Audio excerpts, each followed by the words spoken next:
మీకు ప్రతిరోజు మీ అధ్యాపకులు, మీ టీచర్లు మీకు కావలసినటువంటి విద్యా సంబంధమైన సబ్జెక్టుని బోధ చేస్తున్నారు. వానితో పాటుగా విలువలు సంతరించుకుంటేనే ఆ విద్యకి పరిపూర్ణత ఉంటుంది. కాబట్టి విద్య ద్వారా ప్రధానంగా మీరు అవలంబించవలసిన విలువలు, దాని ద్వారా మీరు సంతరించుకోవలసిన పరిపూర్ణతను గురించి ఈ సదస్సు ఏర్పాటు చేయడం జరిగింది. మనిషిగా పుట్టినటువంటి ప్రతి వ్యక్తి పాటించవలసిన ప్రధాన నియమం శౌచం.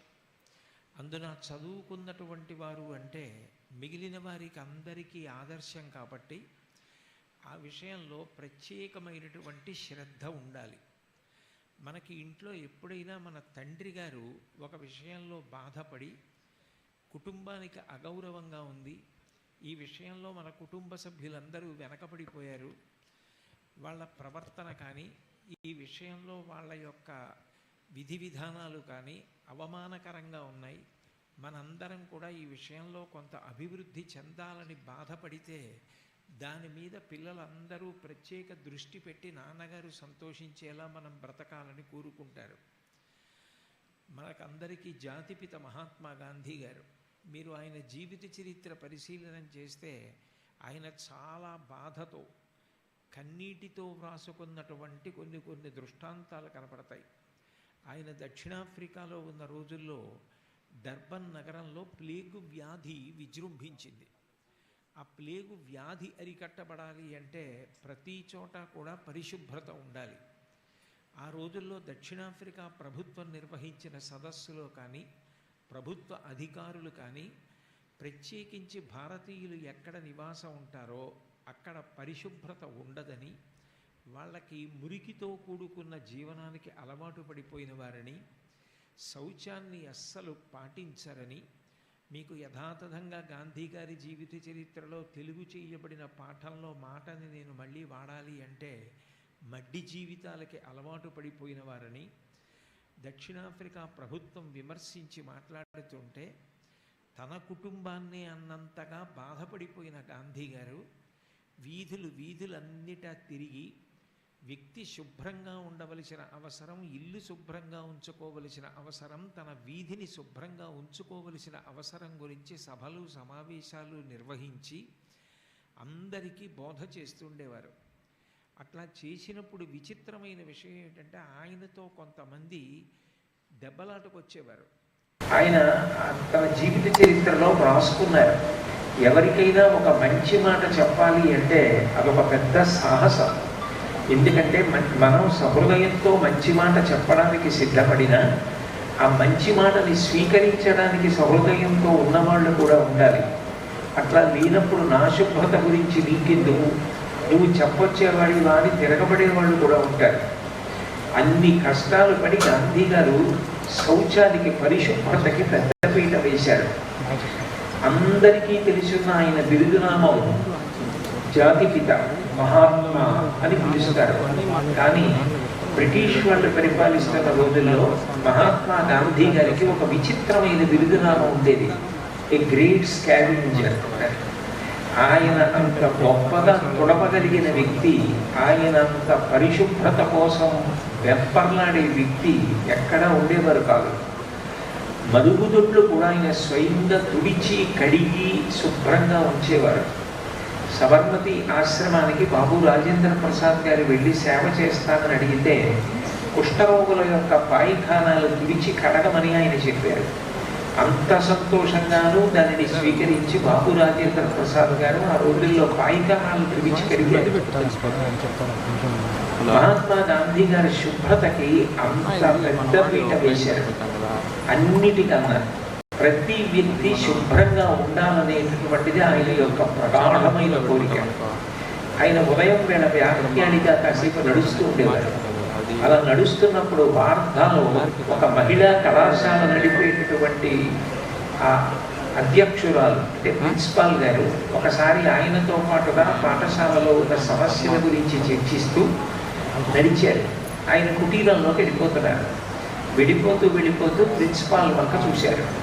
ప్రిన్సిపాల్ గారి పిల్లలకి శుభ్రత తగినంత ఉండట్లేదన్న విషయం గురించి అప్పుడే ప్రస్తావన చేశారు. గాంధీ గారు ఆవిడ వంక తిరిగి, అమ్మ నువ్వేమనుకోకు, నువ్వే గోళ్ళు కత్తిరించుకోలేదు, పెద్ద పెద్ద గోళ్ళు పెంచుకున్నావు, చుట్టూ సంస్కరించుకోలేదు, బట్ట శుభ్రంగా ఇంటికి పట్టుకోలేదు, నువ్వే ఇలా ఉంటే నీ విద్యార్థులకు నువ్వు ఎట్లా ఆదర్శం అవుతావు? శుభ్రంగా ఉండడం నువ్వు పాటించి నీ శిష్యులకు కూడా నేర్పు అని చెప్పి ఆవిడ చాలా సహృదయంతో స్వీకరించారు. చాలా సహృదయంతో స్వీకరించి, బాపూజీ మీరు చెప్పింది నిజం, నేను పాటించి మా పిల్లలందరి చేత కూడా పాటింపచేస్తానని మాటిచ్చారు. ఒక్కటి జ్ఞాపకం పెట్టుకోండి, ఏదైనా తినేటప్పుడు, ఏదైనా త్రాగేటప్పుడు చేతులు కడుక్కోకుండా తినడం వల్ల, చేతులు కడుక్కోకుండా తాగడం వల్ల వచ్చే అంటువ్యాధుల యొక్క జాబితాని మీరు పరిశీలిస్తే ఈ దేశంలో ఎన్ని వేల కోట్ల రూపాయలు ఆరోగ్య పరిరక్షణ కొరకు వెచ్చింపవలసిన అవసరం కలుగుతోందో అర్థమవుతోంది. ఆంధ్రప్రదేశ్ బడ్జెట్లో కేవలం వైద్య ఆరోగ్యానికి 20,000 కోట్లు కేటాయింపబడ్డాయి.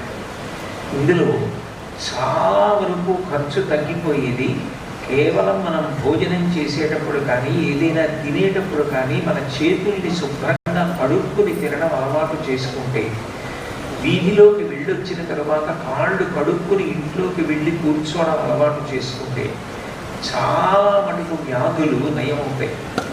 పరిశుభ్రత అనేటటువంటిది మనిషి జీవితంలో అంతర్భాగంగా ఉండాలి.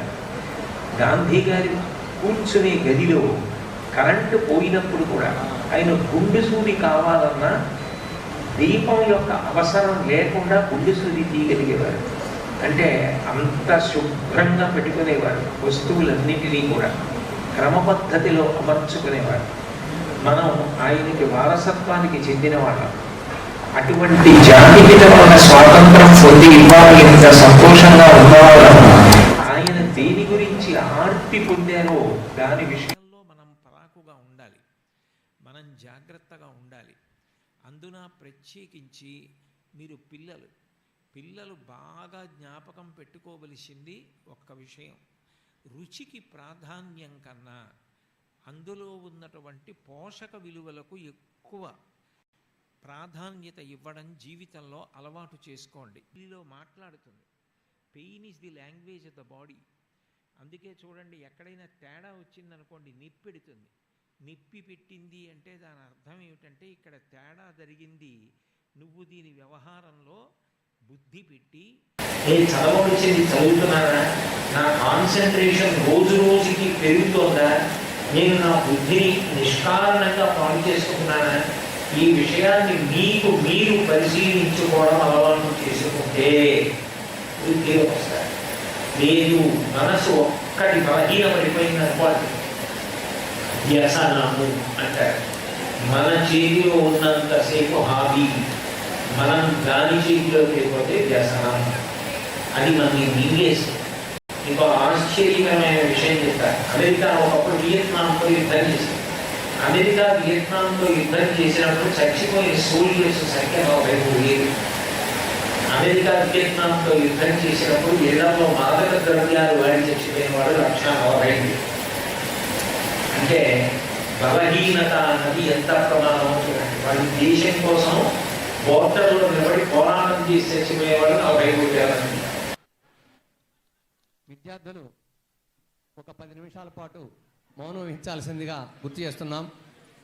శిక్ష ప్రాజెక్ట్ కోఆర్డినేటర్ గౌరీ శంకర్ గారి చేతుల మీదుగా ఓం తద్విష్ణు పరమం పదగో సదా పశ్యంతి సూరయః దేవేవ చక్షురాతతం తద్విప్రాసో విపన్యవో జాగృవాగో సస్సమింధతే విష్ణోర్యత్తరవం పదం పర్యాప్య అనంతరాయాయ సర్వస్తోమోతిరాత్రముత్తమమహర్భవతి సర్వస్యాప్యై సర్వస్య జిత్యై సర్వమేవ తేనాప్నోతి సర్వం జయతే. అయం భగవాన్ శ్రీమదఖిల మహీమండల మండల ధరణీధర మండలాఖండలస్య నిఖిల సురాసుర వందిత వరాహ క్షేత్ర విభూషణ